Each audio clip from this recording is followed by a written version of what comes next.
গ্যাসের দাম ৩৫৭ টাকা কমিয়ে এক লাফে ১৮৮৫ টাকা থেকে ১৫২৮ টাকা করা হয়েছে।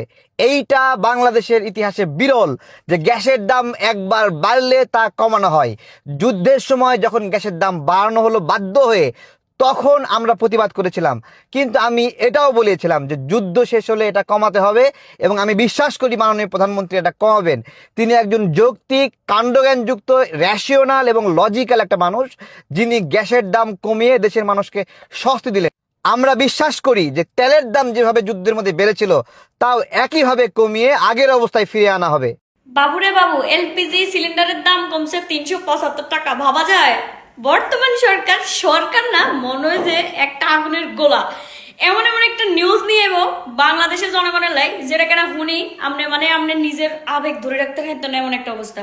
এবং বাংলাদেশে এই যে এলপিজি গ্যাসের দাম ৩৭৫ টাকা হয়ে গেল, কমে গেল, আপনার কাছে কিরকম লাগলো? কি মনের মধ্যে একটু দোলা দিয়েছিস ৩৭৫ টাকা এলপিজি গ্যাস পাই? ও মা গো, আবার এত আবার সম্ভব না, এটা আর কি ভুলে গিয়ে আলাইছি, ঠিক আছে নি?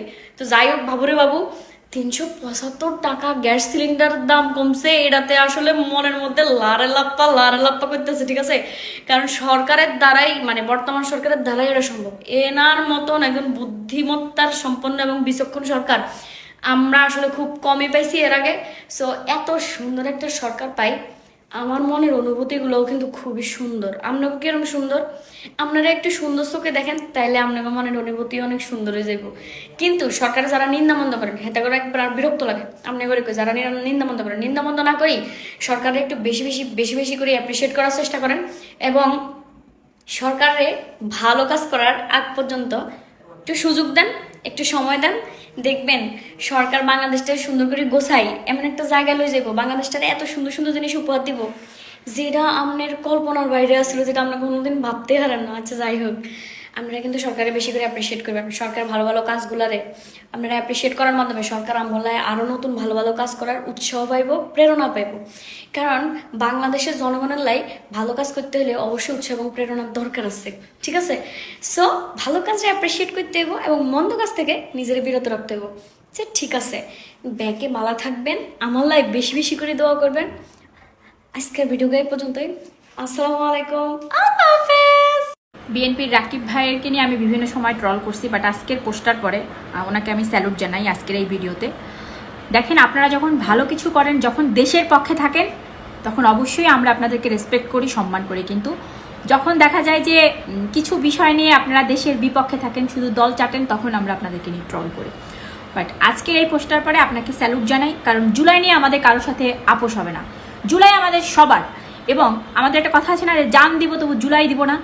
তো জুলাইকে যারাই হলো গিয়ে এরকমের উল্টাপাল্টা কথা বলে হেনস্থা করতে আসবে, ওদেরকেই হলো গিয়ে একদম এরকম সাইজ করে দিতে হবে। ছিল এমডি রাকিব ইসলাম রাকিবের লাস্টে আপনারা দেখেন, অবশ্যই দেখেছেন যে নীলুফার রহমান ও হয়েছে একজন টকশো আপা। বিভিন্ন সময় টকশোতে যায়, দেখবেন যে জুলাই নিয়ে, হাদিকে নিয়ে বিভিন্ন রকম মন্তব্য করে, কুরুচি সম্পন্ন।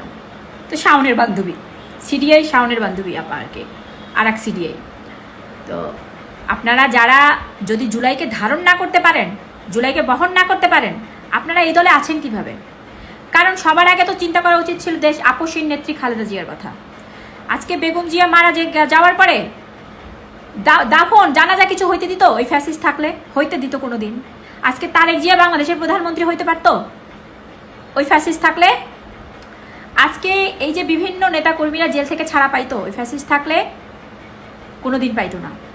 একটা জুলাইয়ের কারণে আজকে এতগুলো মানুষের মুক্তি হয়েছে। আজকে একটা জুলাইয়ের কারণে মানুষ ভোট দিতে পারছে 17 বছর পরে।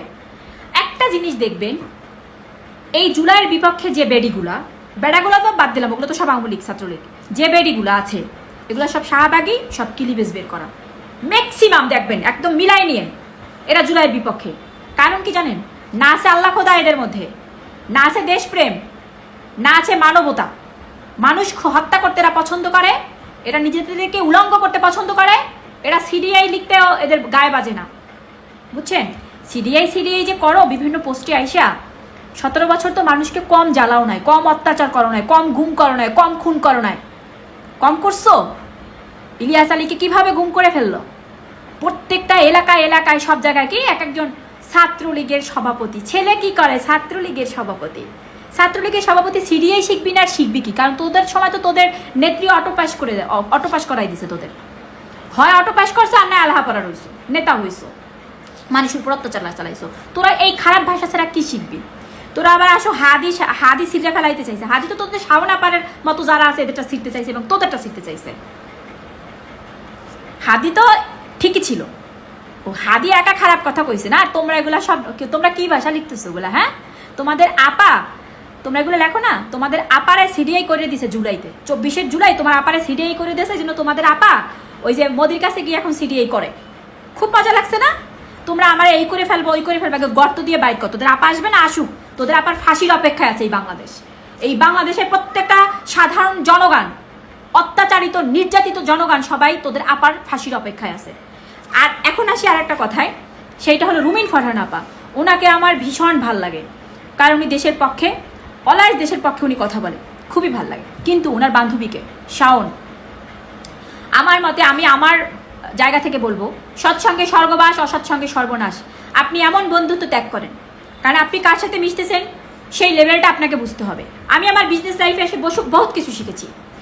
ট্রাভেল করলে মানুষ চেনা যায়, এরকম একটা গ্রুপ সৃষ্টি হয়েছে। আপনারা রিসেন্ট দেখবেন যে আমাকে উল্টো পাল্টা বিভিন্নভাবে অ্যাটাক করছে, বিভিন্ন কথাবার্তা বলে নিজেরা। তো আমার কথা হচ্ছে অন্যায় প্রতিবাদ করবেন। এই সমস্ত আউলফল এই মানুষদের সাথে মিশবেন না। ওদের যেমন লেভেল, একটা প্রস্টিটিউটের লেভেল যেমন, সে প্রস্টিটিউটের সাথে মিশবে এবং সে প্রস্টিটিউটগিরি করবে, সে অন্যকে প্রস্টিটিউট ভাববে।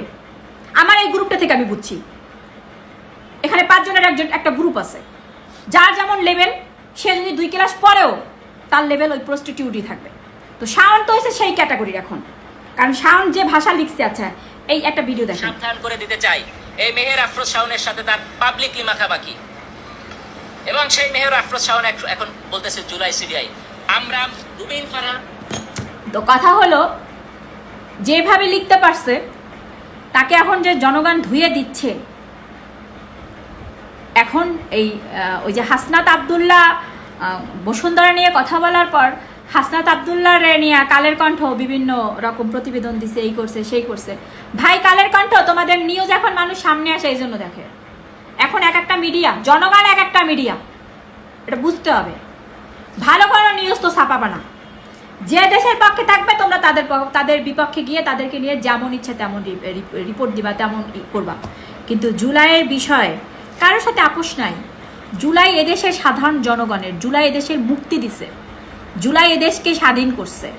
যদিও আমরা জুলাইয়ের পরে যে একটা কাঙ্ক্ষিত বাংলাদেশ চাইছিলাম, আমরা সেটা এখনো পাই নাই, বাট আমরা হোপ ছাড়ি নাই। আমরা এখনো আশা করছি সেই কাঙ্ক্ষিত বাংলাদেশ আমাদের